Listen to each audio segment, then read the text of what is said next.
బులెటిన్లో మరో breaking news. Hero Nagarjuna దాఖలు చేసిన పరువు నష్టం కేసుపైన నాంపల్లి కోర్టులో వాదనలు ముగిశాయి. ఈ కేసులో ఇరు వర్గాల వాదనలు విన్న న్యాయస్థానం తదుపరి విచారణను ఈ నెల 28కి వాయిదా వేసింది. నాగార్జున తరపు న్యాయవాది అశోక్ రెడ్డి, మంత్రి కొండా సురేఖ తరపు న్యాయవాది గుర్మిత్ సింగ్ వాదనలు వినిపించారు. నాగార్జున పైన మంత్రి కొండా సురేఖ అభ్యంతరకర వ్యాఖ్యలు చేశారని అశోక్ రెడ్డి వాదించారు.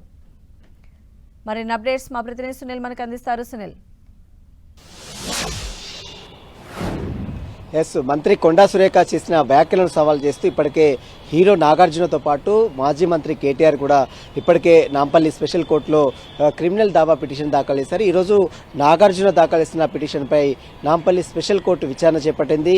అటు నాగార్జున తరపు న్యాయవాది అశోక్ రెడ్డితో పాటు అదేవిధంగా కొండా సురేఖ తరపు న్యాయవాది గుర్మిత్ సింగ్ కూడా తన వాదనలు వినిపించారు. ఇప్పటికే మంత్రి కొండా సురేఖ తరపు న్యాయవాది ఆ పిటిషన్కి సంబంధించిన దాంట్లో కౌంటర్ దాఖలు చేశారు. కౌంటర్పై ఈరోజు సుదీర్ఘంగా మరొకసారి నాంపల్లి స్పెషల్ కోర్టు వాదనలు జరిగాయి. ఈ వాదనలో ప్రధానంగా అశోక్ రెడ్డి ఒకటే వినిపించారు. తన కుటుంబాన్ని పరువు ప్రతిష్టలను దెబ్బతీసే విధంగా మాట్లాడిన కొండా సురేఖపై క్రిమినల్ చర్యలు తీసుకోవాలంటూ కూడా ఇప్పటికే అటు అశోక్ రెడ్డి తమ వాదనలు వినిపించారు. మరోవైపు కొండా సురేఖ తరపు న్యాయవాది కౌంటర్ దాఖలు చేశారు.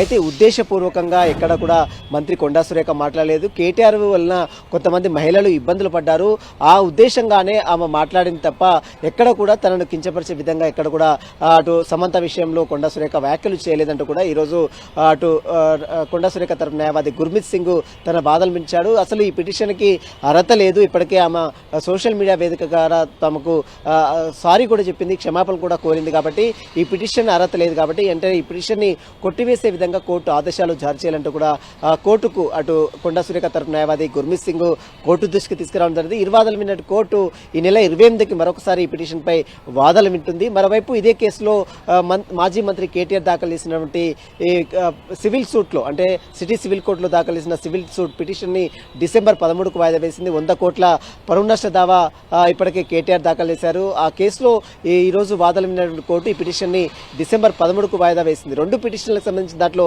కోర్టు ఎలాంటి నిర్ణయం ప్రకటిస్తుందో మాత్రం చూడాల్సి చెప్పవచ్చు. ప్రస్తుతం ఈ రోజు దాఖలు చేసిన పిటిషన్ మాత్రం అయితే డిసెంబర్ 13కి, మరోవైపు ఈరోజు నాగార్జున పిటిషన్ ని ఈ నెల 28కి వాయిదా వేసింది. సంధ్య. రైట్ సునీల్.